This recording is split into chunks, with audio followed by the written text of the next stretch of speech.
up, nerds? Lady Public here to bring you another review on a game I've been dying to play. I'm so happy I finally got around to it. It is called Lost Dimension, and it came out for the PlayStation 3 and PlayStation Vita, but I played it on the PlayStation 3 in July 2015. I'm so happy to share this with you guys because it was great. As someone who doesn't like tactical strategy games, I really enjoyed this game. So take this review with a grain of salt. As someone who doesn't normally play these types of games, I really enjoyed it. So, let me be your guide to the Lost Dimension. It starts off with a pillar of magic, sprouting with the help of a man called The End, who is ushering in the apocalypse. The world is gonna end in exactly 13 days.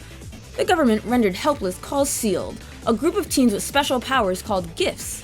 Your show, you have the gift of foreseeing the future. Upon arrival, it seems everyone's memories have been somewhat scrambled. No matter, The End greets you and plants the seed of doubt in your team's head. He says that there is a traitor among you, and in order to climb the tower and defeat The End, you must kill one of your own. This game picks up quick, and instantly as a player, you question every other character, as the dialogue for each person seems rather suspicious. Just like the story, the characters are rather unique. Atlas hits you with the colorful yet mysterious cast.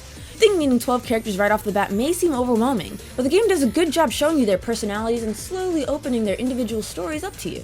And each story is wonderful and well developed. I was impressed that such a short game could make you love certain characters so quickly, and loving them makes it all the more difficult to sacrifice later.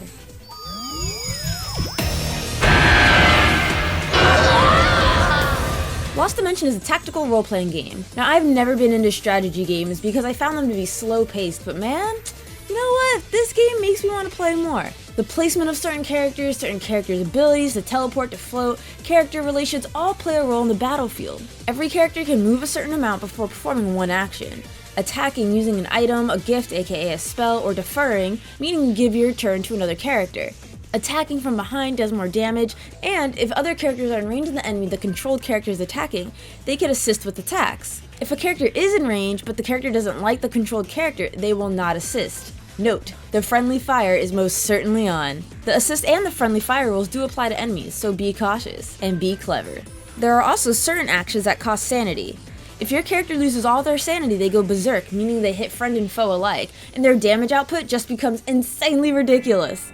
And no, dying in battle isn't permanent. This isn't Fire Emblem.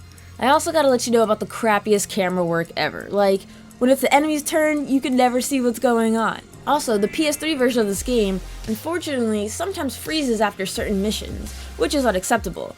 I ran into this issue and so did others, so be sure to save after every mission. The good news is the Vita version seems to run pretty smooth. Now where this game gets interesting is in the hub. The hub is where you equip items, talk and bond with characters, review visions, update gifts, and overall prepare for your next battle. After every quest, whether it be a main quest that progresses story or a sub-quest which is just a little extra level for fun, you could talk to characters. The first two characters you talk to, their affinity increases for you. You raise their camaraderie, and after a certain point, you get friend missions that tell you more about their background. And you want to get their friend levels to gold because that's how you get the true ending. Next, visions. After every vision, you hear suspicious voices. You use the voices to detect who the traitor is for that floor. It encourages you to use different members of SEALed, and promotes you to use different strategies. After you use process of elimination, you can figure out who the traitor is. Note, there are 3 voices in total. 2 of them are red herrings, and 1 of them is the actual traitor. You get 4 vision points per floor. Vision points allow you to dive deep into the person's heart and see their true intentions, aka tell you if it's the traitor or not. Whether it is or isn't, use that information to find out who the traitor is. Once the traitor is found, you can cast judgment. Note, it's important to make sure your fellow team is on your side. After missions, they'll ask you who you think the traitor is, and that's your time to convince them. In addition, the less you use a person, the more suspicious they become, and your team will most likely vote them off. Judgment is the biggest part of this game. Voting off a member. If they're right, they'll admit it. If not, they'll seem shocked or maybe even hurt. Why is everyone being so mean? You get different reactions based on your affinity with them. Once the judgment is made, the character is erased and you may progress to the next floor. Now you're probably thinking, what if I don't catch the traitor? Well, they'll fight alongside the final boss in the final battle. So the more traitors you have, the less people you'll have to fight the big baddie with. If someone you use often does become eliminated, do not fret. You can equip their gift to another character and use it as if it's your own. However, you won't be able to upgrade that skill tree any more than it already is. Another thing is traitors are randomized every floor through every playthrough. People who are red herrings on the first floor may not be the same on the second. The graphics are nothing to go home and tell your mother about. For coming out at the end of the PlayStation 3's life cycle, it could have been better. the lack of texture and whatnot. Overall, the tone is very dark and murky, which I think works for the game considering the situation you find yourself in is rather grim. I do like the character designs, they look rather united and unique at the same time. The enemy designs, they did the typical JRPG thing, same model, slap on some different appendages, change up the color, boom, new monster. And knowing what the enemies actually are, I'm kinda disappointed with the lack of creativity in the design. The interface too could use a little polishing. I believe when purchasing equipment, you should have the option to equip that equipment right then and there. Sadly, that basic standard option wasn't available. Mine are great, but it's the small things that can make or break a game. Other times were great. The option to view your voices and visions was accessible in all the right menus, aka picking your team to go into battle. Or when narrowing down your suspicions, they have this super handy color code feature, if you're a visual person like me. The music was decent, maybe there was a track or two that stood out, but overall the track seemed very typical. And normally I could overlook that, but I hold Atlus to a certain standard, okay? When I think Atlus, I think Shinigami Tensei, and even more so Persona. And Persona has great music. I guess I have a bad habit of thinking Atlus games are gonna have amazing Persona music, I don't know. Also, huge pet peeve, the music does not fade out. It just stops when it's changing scenes. And it stands out to me every time. I'm not a game designer or a developer, but does it really take that much additional effort to make the music fade? The ally phase and the enemy phase have different themes, so when it switches, it's so abrupt and it takes me out of the mood every single time.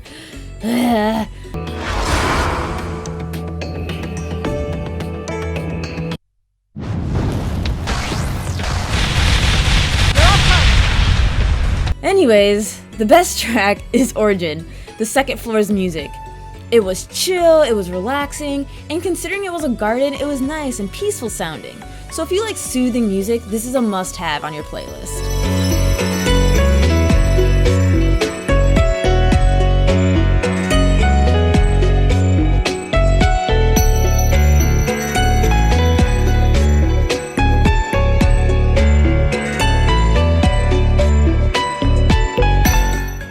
Lost Dimension gets a 8 out of 10. What stunts this game from being a 9 or a 10 is its lackluster, full story.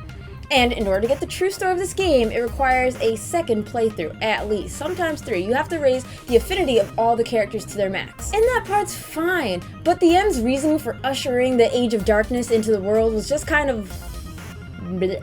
The hype was there, the build up, the characters, the oh shit, what could it really be? And then you get there and it's kind of like, the delivery was just too chill for the hype that it actually was. That makes sense. That was a little over complex for me. It took me a second. I kind of had to be like, whoa, okay, slow down. There's a lot of information coming at me at once. If you're going to play it once, then forget it. The ending's just kind of like, huh? What's going on? It obviously feels like something's missing. Good news is if you do play it a second time, it's obviously easier because you get 20 plus skill points for each character, so already you're starting off the game like a badass. It goes by super quick, just skip all the side missions. And then another thing that held this game back was just the small things, it just added up. One being the music didn't fade out, it just cut off, it was so abrupt. Another thing that bothered me was after buying an equipable item, you couldn't equip it in the same screen that you bought it in. I feel like that's a standard for RPGs, it's just, oh, you buy an item, would you like to equip, yes or no? Nope, you didn't get that option, you had to go to a completely different screen to equip it. And it was just frustrating, time consuming, all the above. And let's not forget about the game freezing after completing not one, but multiple quests. Come on guys, that's unacceptable. And of course, the terrible camera angles. You could not see where your enemy was moving at the time they were moving. So you're just kind of like, hope they're not gonna hit me. Until they hit you. In any case, in gaming or in life, good and bad, the small things add up. And the small things of this game were just too much where I couldn't overlook it. For you, is there a genre of game that you don't normally play, but you decide to give it a chance and actually was pretty good? You were pleasantly surprised? This would be that game for me. I am not a tactical gamer whatsoever. Everyone's pushing me toward Final Fantasy Tactics, so because I enjoyed this, I might give Final Fantasy Tactics a try. Just strategy games are really time consuming to me and just really slow. Detsega, I can't pronounce it. I love the artwork to the game. The game's really funny. Watch my friend play it.